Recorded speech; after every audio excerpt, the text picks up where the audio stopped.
ना जाने किस रूप में, किसके घट में सदगुरुदेव भगवान का जन्म हो जाए, किसकी मन की वृत्तियां सदगुरुदेव के चरणों में। इतने महापुरुषों ने भजन बोले, इतने महापुरुषों ने, कोई ऐसा भी होगा जो आंखें बंद करके अपनी तार शायद अपने सदगुरुदेव भगवान से बातें कर रहा होगा।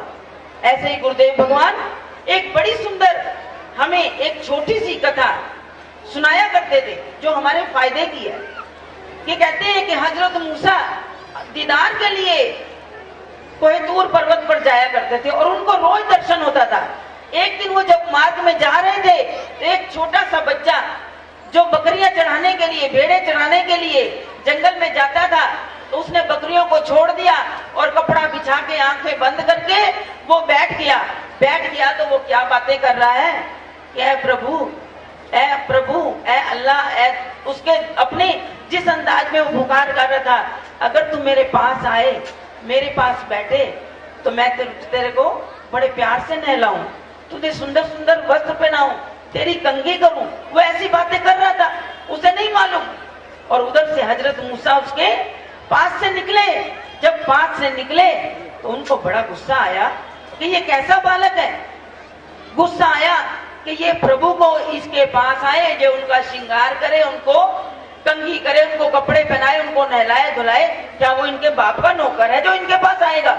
उसने क्या किया, बड़े जोर से थप्पड़ उस बालक के मुंह पे लगा दिया और मुंह पे लगाया और आगे चल दिया कोहिनूर पर्वत पर, जहां उसको रोज दीदार होता था, जहां दीदार होता था। जब वो वापिस आया, आगे गया, वहां पहुंचा तो देखा जिस प्रकाश के उसे रोज दर्शन होते थे, आज वहां पर कुछ भी नहीं।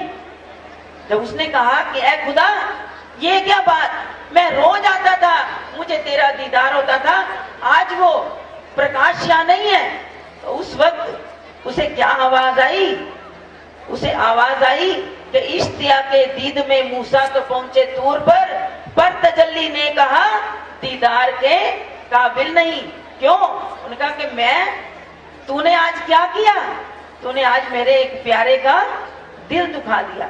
जो मुझसे बैठकर, हम दोनों बैठकर बातें कर रहे थे, वो मुझे पुकार रहा था, मैं उसकी बातें सुन रहा था, और तूने खींचकर उसके मुंह पर थप्पड़ लगा दिया, उसके मन की भावनाओं को तार तार कर दिया।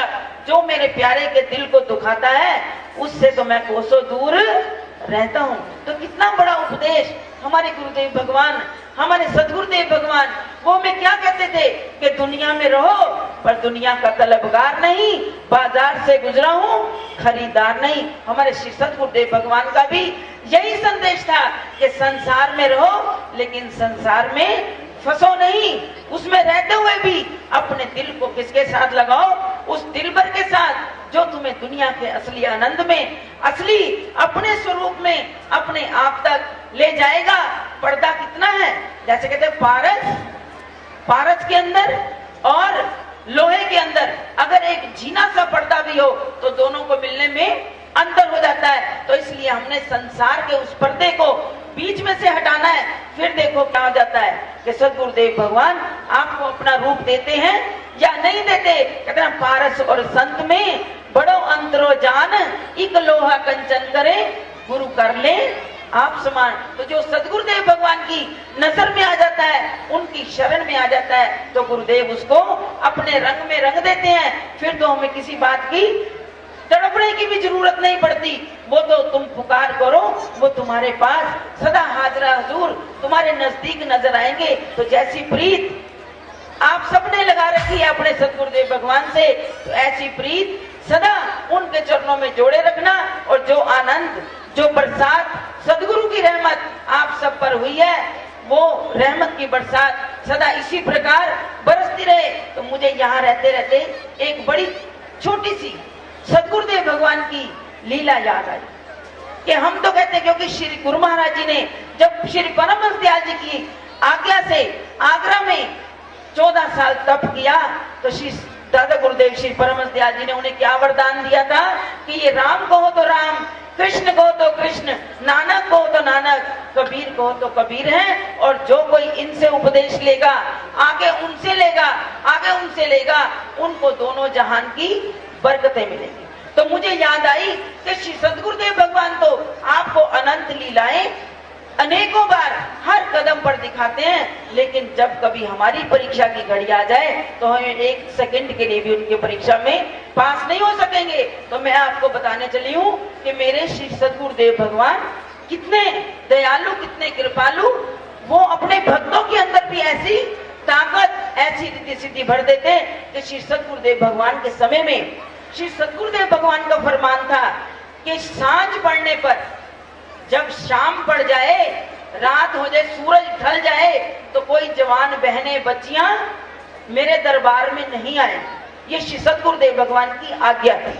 उस वक्त कोई दर्शन करने नहीं आ सकता।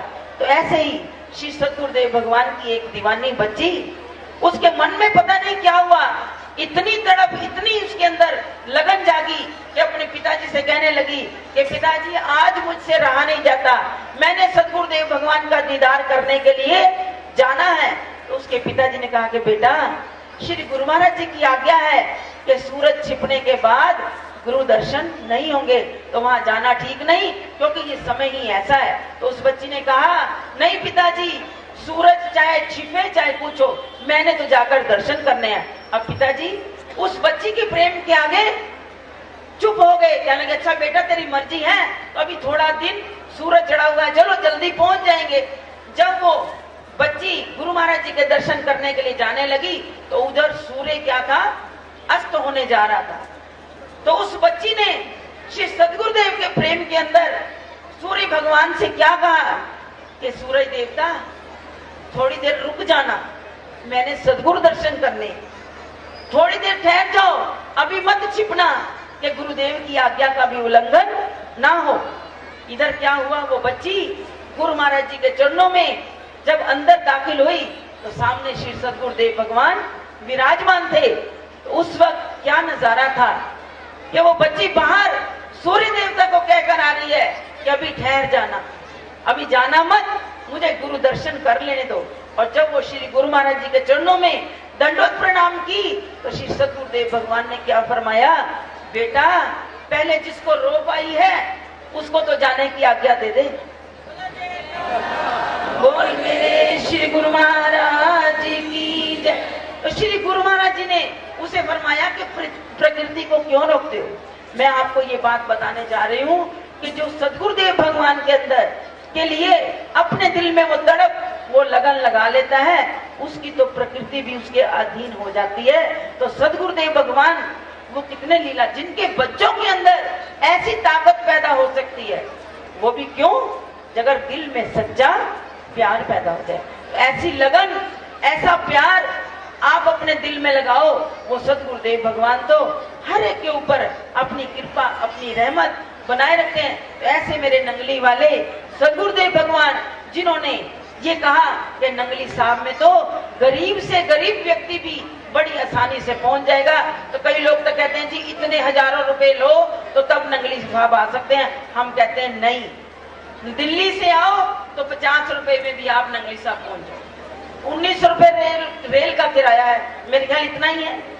दिल्ली से नंगली साहब आओ तो 19 रुपए, और अगर ट्रेन से भी पंजाब से जाती है तो मेरे ख्याल थोड़ी ही टिकट है, ट्रेन से ज्यादा नहीं है, तो 250 रुपए में। और अगर आप नंगली साहब गुरु माई के चरणों में जाओ, आपके पास नहीं है डिब्बे तो नहीं लाओ, फल के लिए पैसा नहीं लाओ, इतना सा आटा, क्योंकि श्री गुरु महाराज जी को चूरमा बड़ा पसंद था। ऐसा हमने अपने गुरुदेव भगवान से सुना कि श्री गुरु महाराज जी को चूरमा बड़ा पसंद था।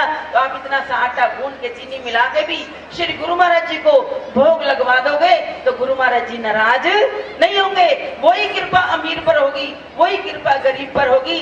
गुरु महाराज जी किसी के लिए कोई अंतर नहीं रखते। तो इसलिए सतगुरुदेव भगवान के चरणों में इतनी लीव लगा लो, दुनिया का प्यार किसी काम ना आएगा। सतगुरुदेव भगवान की कृपा, उनका प्यार आपको कहां से कहां पहुंचा देगा। तो इसलिए मेरे नंगली वाले के लिए जो लिखा है कि दरबार हारा वाले का लाखों में एक है, जैसे कि गंगा धारा धारा लाखों में एक है। तो वो गंगा धारा जिसमें स्नान करने के लिए अभी हमारे मंच संचालक कुंभ की बात कर रहे थे, तो हमारे गुरुदेव भगवान तो क्या फरमाया करते थे कि साचा नामण गुरु की सेवा। कि सच्चा स्नान तो गुरु की सेवा में है। दिल में ये मलाल पैदा मत करो कि हम कुंभ पर नहीं गए। आपने नंगली साहब जाकर गुरु महाराज जी की सेवा कर ली, आपको वही फल मिलेगा जो वहां जाने का। और श्री गुरु महाराज जी ने जो नल का, जो अमृत का सोमा जो गुरु दरबार में लगाया कि जो इसमें स्नान करेगा उसको एक तीर्थ नहीं 68 तीर्थों का फल मिलेगा। तो इसलिए आपको कहीं जाने की जरूरत नहीं।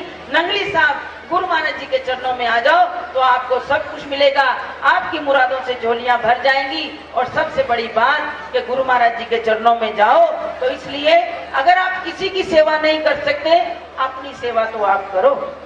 घंटा 2 घंटे वहां पर जाकर जब तक आप सेवा नहीं करोगे तो आपको वहां जाने का दर्शन का फल तो मिलेगा, लेकिन गुरु दरबार में तन की सेवा, क्योंकि गुरु महाराज जी ने आपको विचार दिए हैं, बड़े सुंदर विचार जो अपना दरबार दिया। और इस विचार से आपको ये विचार करना है कि इस तन को हमने कहाँ लगाना है, इस मन को हमने कहाँ लगाना है, और जो गुरु महाराज जी ने हमें धन दिया है उस धन को हमने कहाँ लगाना है। इस विचार के साथ नंगली दरबार में आओ। सदगुरुदेव भगवान की